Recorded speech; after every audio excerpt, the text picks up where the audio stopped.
Hi everybody, and welcome to your weekly reading, and this is the moon signs for the week. The moon phases, I guess you should say, or I should say, or you should, for May 30th to June the 5th. I cannot believe June the 5th, right? And I am using a new deck, and I like it because it breaks it down a little more clearer. If you're interested in more of a precise daily moon meanings, this is the deck for you. It is called the Queen of the Moon Oracle, and it is by Stacy DeMarco, who does some beautiful work. This is the book. And let me know if you all if you want me to do a walkthrough of this deck. I'd be more than happy to. All right, so we're going to kind of wing it and get right to it. I hope the lighting's okay. All right, so we start out on the 30th of May, and we have a waning gibbous moon. And we got glare. Okay, let me fix the lighting here a minute. Bear with, please. Where's the glare coming from? That's not the glare. Hang on a second. That's not the glare. That's the glare. Right there. Huh. Well. I don't really want to turn it off. Is that a little better? We'll try that and see. All right. So that's the waning gibbous moon for May the 30th. And it's beauty. Isn't that beautiful? I love such a pretty card. So I'm going to, kind of be winging it through the book. I don't want to read every single description and everything, but I'm going to try to pick out the highlights, which I think is pertinent for the week. This says, beauty is like medicine. It can heal even the most broken spirit. Beauty is everywhere in nature. Just look. Beauty comes in many forms, and we can choose to find it. I love how I look. Rid yourself of clutter and what you find disagreeable. Let's see. Real beauty is hypnotic, yet in reality has less to do with youth than it does the spirit coming through the skin. So, you need to think of what makes you beautiful. It doesn't have to be outward beauty. It's very easy to see somebody and think they're beautiful, but when you get to know them, they might not be beautiful. Beauty always comes from the inside.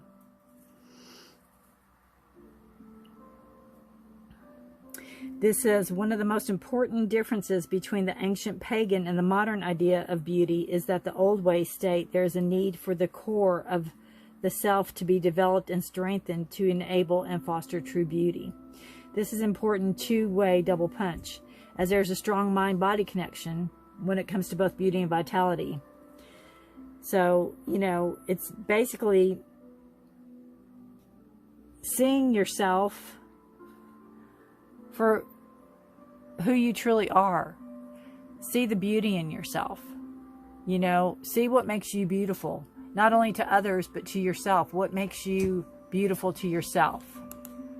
What makes you, what do you highlight inwardly? What can you do better inwardly to bring out the outward beauty? If it is your outward beauty and you're gorgeous, what can you do inwardly to accentuate that and show people how truly beautiful you are inside and out? So that is for the May 30th. And then the 31st, we have resilience. So it looks like a little struggle there. It reminds me of the Ten of Wands in the Tarot. I guess I can separate these. I don't have to put them all together right now. It looks like a burden, some burden. This is making mistakes builds resilience. I have learned my lessons from the mistakes I have made. I stand strong. I am an adult, and I act with responsibility.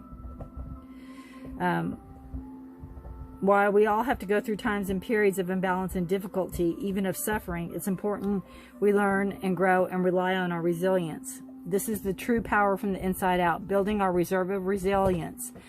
This ability to stand strong and bounce back is something that has at its heart wisdom and learning. taken from experience. And having the resilience allows us the solidity and yet the freedom to grow and take the next leap and to the next level. It allows us to reach higher with a stability that makes things less risky and allows us to create with a bit more pleasure.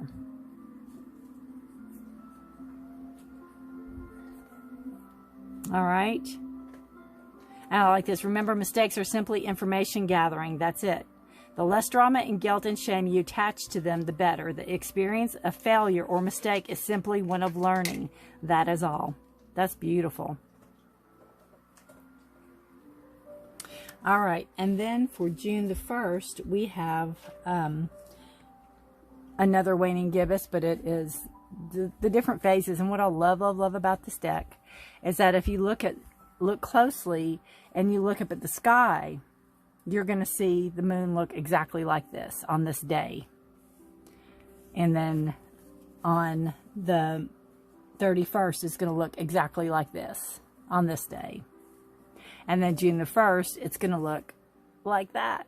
So that's what I love. I love the whole moon cycle of this deck is just on point. All right, so we have the number 6 waning gibbous. And let's see. Oops, I just jumped ahead. All right. Wisdom is more than knowledge. There may be something you aren't seeing and need to reach more thoroughly. Wisdom is gathered, but it takes time. Learn from your experience. You may wish to ask the opinion of a wise mentor if you are uncertain. It is often said that the body has its own innate wisdom. If healthy, it just knows what to do and does what it needs to keep us alive and moving without thinking too much. Most of the time, we aren't aware of trying to keep our heart beating or breathing when we're asleep. Similarly, we have an innate reasoning system, intuition, that allows us to get answers or receive information without consciously thinking. It's that feeling or hunch or information or insight that is just there. Some people believe this is the wisdom we receive from the gods, the very spark of divine voice that is left within us. This is a very old kind of wisdom, and that sits in a very old part of the brain. There's a gathering of knowledge and experience when we discern and learn from this. In the result of acuity, if it is successful in the real world and good in the sense of perception, it's most probably wise. And the getting of wisdom takes time, usually, and we can be impatient and we can cut corners not to see the role we take in our own poor decision making. So human history has very, sorry, my dog's trying to come up in here. Human history has some very wise people starring in it and some not so wise. Hang on just a second. Ozzy, get back, honey. You're getting all in the lights. Go on, back up. Thank you. Whew. All right. So we cannot always know it all, and the wise mentor or friend can not only save us from poor decision, but can also demonstrate how to be wise if we aren't quite there yet. So basically, surround yourself with wiser people than you, because you can always learn, right? There's always learning. All right, and then we're going into, so that is May 30th, 31st, June 1st, and then we're going to go into the last quarter moon. And again, if you look up in the sky on June the 2nd, it will look like this, which I think is so cool. Isn't it cool? All right, this says, be where you are and be thankful. There's always something to be grateful for, no matter your suffering. Gratitude raises a lower vibration to a higher one. Do not allow yourself to be surrounded by too many negative people. Life is conspiring for you. So as we enter the last quarter moon on the lunar cycle, the energies begin to turn towards surrender and release. Let go of what we no longer need. It behooves us to pay attention to what we have right now, both positive and negative. So you can take some time out and list a few things that you're grateful for, and it can raise your vibration. You can also do this as you turn your powerful focus away from a story you have stated to believe, or that started to believe of everything gone wrong, that your life is terrible. You know, think of the gratitude as a balancer, and it will tip the scale. So you want to think positive thoughts, and you want to, instead of, again, the negative, you want to go with the positive. Have an attitude of gratitude, basically. All right. So then we're going to come into June the 3rd, and it is we are going into the waning crescent, and this is waning crescent 1. Isn't that beautiful? It's protection. Protection. Your higher power, however you describe it, is loving and protective energy. You are loved and protected. Identify your fears. You can protect yourself better. Trust in yourself. As the lunar cycle comes to the last set of crescents, the moon is close, and so is the dark moon is close, and so is the fresh start of the beautiful new moon. Here's your chance to let go of resistance, surrender, and let go. Do it with confidence. You may need to feel support from the universe, but you have to believe in the higher power.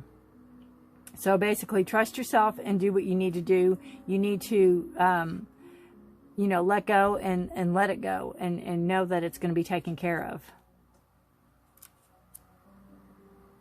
Isn't that beautiful? I mean, look at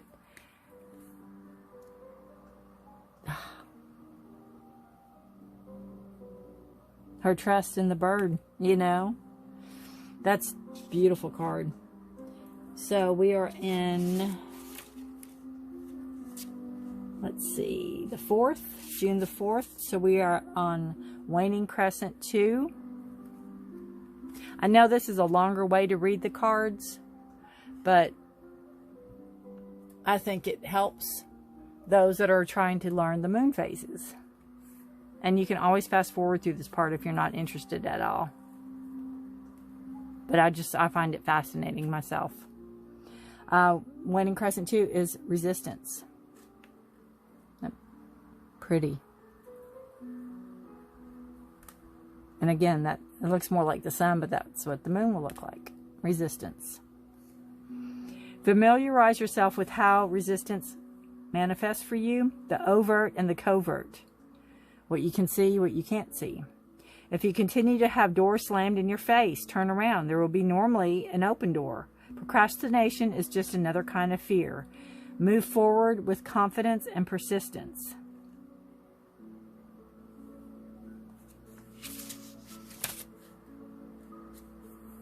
And then it just goes on to describe the covert and the overt. And, you know, when we want to get rid of a bad habit and an addiction to an old pattern, in fact, anything we are thinking of releasing for the dark moon, and feel resistance in doing so, we have a big dose of covert resistance. We must battle the second kind of resistance like we would battle a crafty and terrible enemy. We must raise our shields. Again, raise that vibration up. So it's really it's almost like a week of protection is what I'm feeling.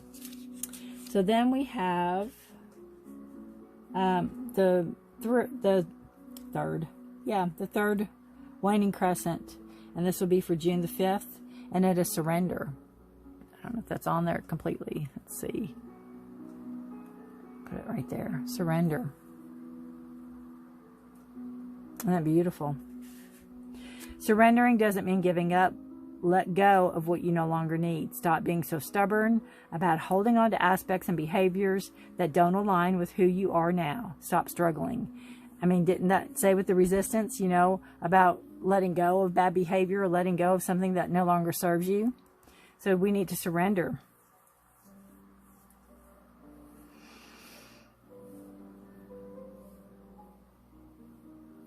So it casts a protective shadow that allows us to be wide open as we need to be to do our work.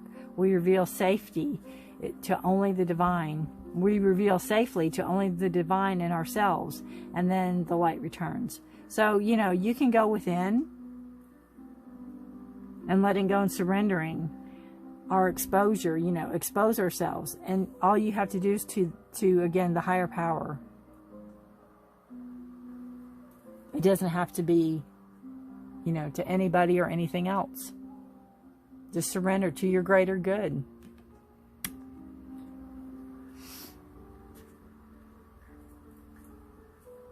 All right. Very good. You'll have to let me know if you like these cards. I was using the Moonology Oracle, and I do like those too. They're, you know, beautiful. I just feel these are more, I like the different phases, and I like, not that that doesn't have it, but I just think this represents them a lot deeper. So again, if you would like a walkthrough of this, let me know, and I'll be more than happy to walk through this deck. It's beautiful, and we can delve further into it. I'll plan to use it next time too. All right. So stay tuned. Your zodiac reading will be following this for the week of May the 30th to June the 5th. Hi Scorpio, and welcome to your weekly reading. This is for the week of May 30th to June 5th. And again, you know, if you see this in 2035 and you stumble across it, it's going to be the right time for you. It's just a timestamp for this week because it's a weekly reading. This is for those that are born October 23rd to November 21st. And now welcome you to my channel, Forest for the Trees. If you've never been here before, I really appreciate you giving me some time and trust and support and, you know, all that good stuff.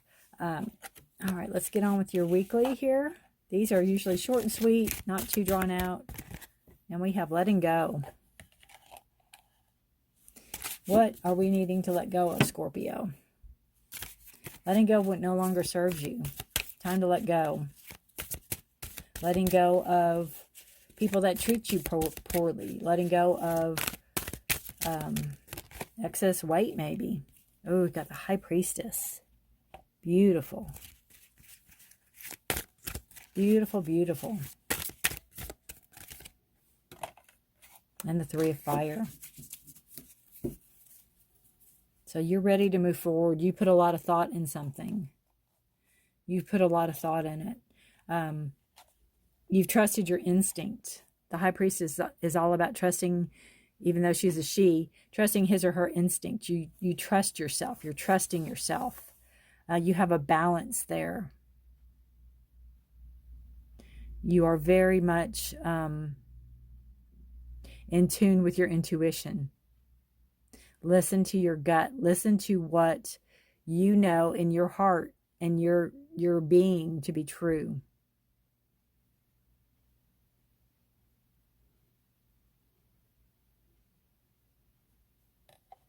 So there's something you need to let go of. And it's something, again, you know in your gut.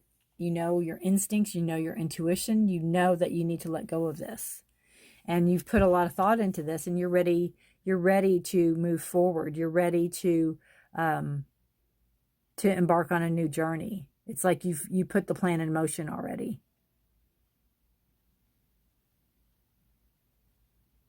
You put the plan in motion already. You're ready to go. So I just feel that this is you know, it could be a relationship. I don't know exactly what you're letting go of, but it's something that you've really trusted your gut instinct on. You've put a lot of thought into the situation, and you're ready to move forward. You're ready to move out of this energy. And I can't help, you know, her eyes are so mesmerizing. It's like, really look deep inside yourself. Really see yourself. It's like, take that time, take that step back, and just take that time.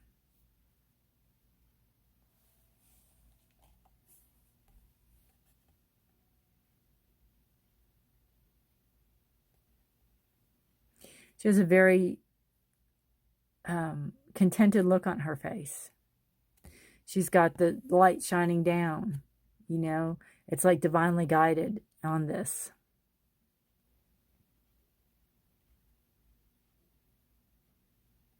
Letting go of drama. Letting go of what tangles you up. Letting go of what you can get caught up in. That's not yours to get caught up in.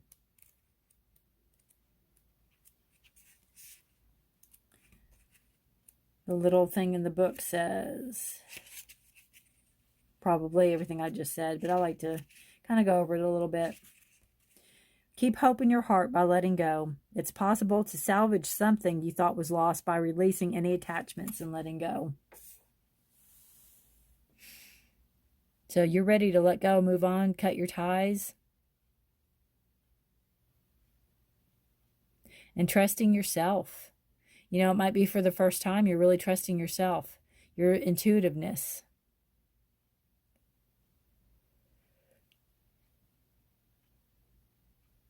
To move forward, to go after what you really want.